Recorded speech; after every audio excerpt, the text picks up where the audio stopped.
Hi everyone, this is William from the Headphone Experience, and tonight I'm here to take another look at the Hifiman HE-560. The reason I'm doing this video is, number one, this headphone is still available and on sale for $450, and the other reason is since I did my last video, the Hifiman shootout that involved these headphones, I acquired a much better headphone amp, the Audio GD Master 9, which you see above my head, and realized that the HE-560s are actually a much better headphone than I ever realized. When these things are properly amped, they scale very well. They get better. The better the amp, the better these headphones sound. And I never realized how good these headphones can sound when properly amped. So anyway, the first thing you're going to notice is that they do have a Grille modification, which I did quite a while ago. And you can watch my video on doing the Grille modification. It's like about a 10-minute project and costs about $3. It doesn't make a huge difference, but in my opinion, it does make them sound a little more open and increases the width of the soundstage a little bit. Tone-wise, it doesn't make a lot of difference in my opinion. Anyway, also another big change I made is I acquired a balanced cable from Hifiman, which has a 4-prong balance plug, which I didn't have before until just a short time ago. So anyway, please excuse if I have a look of pain on my face. I've got an old shoulder injury that's acting up today and giving me some pain, so if you can see that on my face, please forgive me. Anyway, as far as balanced, I thought maybe I should talk about that a little bit, because a lot of people think that balanced is a big advantage on headphones and cables, and other people disagree. My personal feeling on that matter is that there's no real advantage to a balanced headphone amp over a single-ended amp. I think a single-ended amp can be designed to sound just as good as any balanced amp.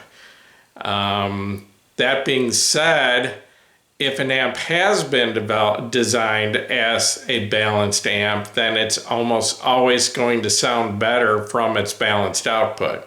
So anyway, my Audio GD Master 9 is a balanced amp, and until just recently I didn't get a chance to listen to these headphones from the balanced output. They did sound better even through the single-ended output than any other amp I'd ever tried them with, but using them from the balanced output did make a large improvement.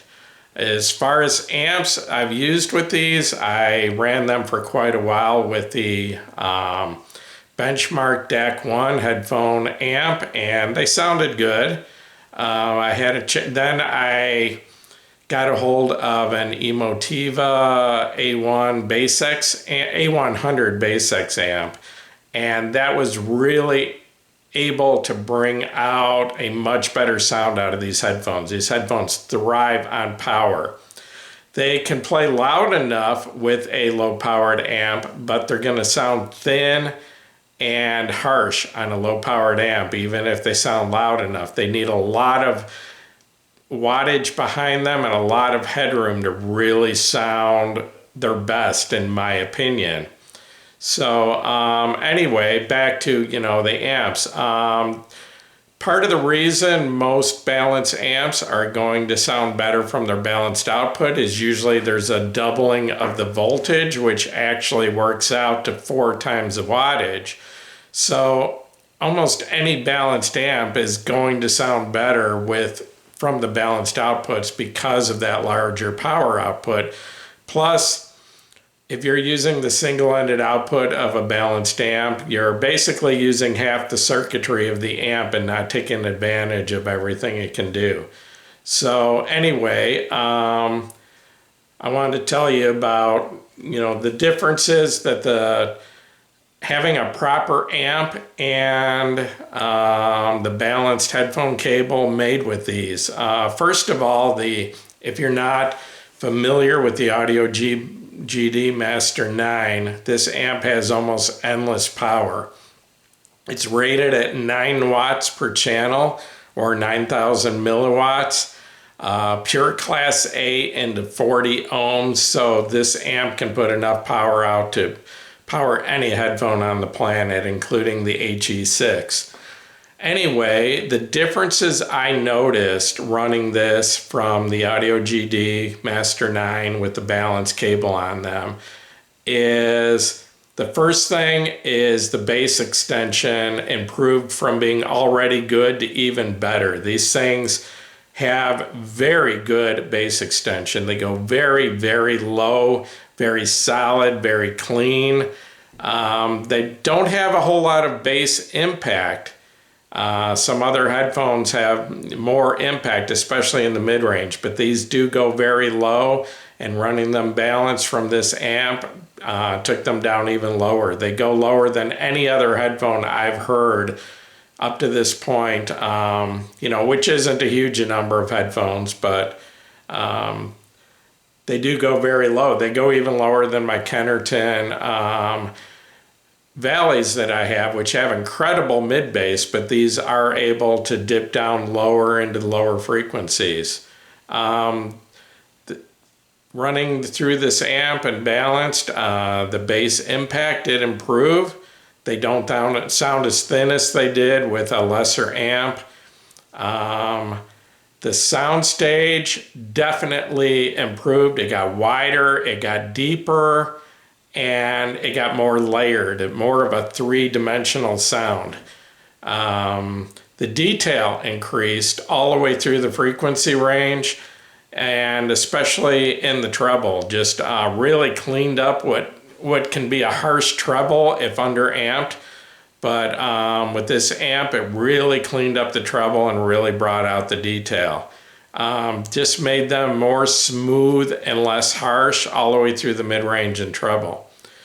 So now the question is, and I'm going to try to answer it the best I can, and like anything else, this is just my opinion, so you have to make your own choices. But the question I'm probably going to get is, should I buy the Sundara or should I buy the HE-560? And the Sundara, I did a review on it. It's a great headphone. I really like it. But I still think the HE-560 has a few advantages. Right now, the first advantage is it's $50 cheaper than the Sundara. I actually think it's more comfortable than the Sundara. I believe it's about 40 grams lighter, and just the fact that it has the swiveling yokes, in my opinion, makes it more comfortable. And it actually, I think the ear pads are a little bit thicker and a little bit more comfortable on these headphones. So comfort-wise, I think this is a more comfortable headphone than the Sundara. Excuse me. As far as, the Sundara probably has a little bit more bass impact, just slightly more, but the Hifiman HE-560 definitely goes lower into the sub bass than the Sundara does. The advantages of the Sundara is they do have, I think the treble's a little better. They have very good detail in the mid treble. The proper amp brings the treble out a lot smoother and a lot better in these headphones than running them on an underpowered amp. But I still think the Sundara has a slightly better, more detailed mid-treble. And the Sundaras are definitely more efficient, probably about 3 or 4 decibels more efficient, which means you need half the amp for the Sundaras than you do the HE-560. So which would I recommend? I would say that almost entirely depends on what you're using to amp your headphones. If you're using any kind of portable device, I would say definitely go with the Sundaras. The HE-560 is not a good match with anything portable. They might have enough power to play it loud enough, but not enough power to make it sound solid, to have deep bass or bass impact, or to clean up the treble and make it sound clean. So basically what it comes down to is that even if you have a desktop amp, if your amp is 2 watts or less, I would probably go with the Sundara. If your amp has more than 2 watts, if you're up in the 3, 5, whatever watt range, I would say go with the HE-560. This headphone just really comes out when you put enough power into it. The Sundara, like I said, has a little bit cleaner treble, and the Sundara doesn't need a lot of power to sound good. Even on a low power, relatively low powered amp, the Sundara is still gonna sound good. And it does get better. I mean, I plugged the Sundara into this amp, and although I didn't have a balanced cable for it, that's a problem right now. I've got 3 Hifiman headphones here. The HE-500, the Sundara, and the HE-560, and all 3 have different headphone connections. The 500 have the old screw-on connectors, the 560 has 2.5 millimeter plugs, and the Sundara has 3.5 millimeters, so I can't switch the cable. So I never did get to try the HE-500 or the Sundara balanced. So I'm still not hearing the best they have, but even comparing them through the single-ended output, they do sound better through this great amp, but they didn't increase as much as the HE-560. The 560 seems to scale better than the 500 or Sundara. It just seems like the better the amp, the better these sound, where the Sundara and 500, any decent amp is going to make them sound good. So once again, if you have an amp with, I would say, more than 2 watts, I would definitely consider the HE-560 because the more power you put behind these, the better they sound. And you don't have to spend a fortune. The Emotiva A100 Bass X really brought out, made them sound solid, brought out the bass, brought out the impact, but the Master 9 took it even further to another level, and in addition to those things, really brought out the detail in the mid-range and treble, which the Emotiva just couldn't do on the same level. But again, the Emotiva is about 1/5 the price of the Master 9, so you have to take that into consideration.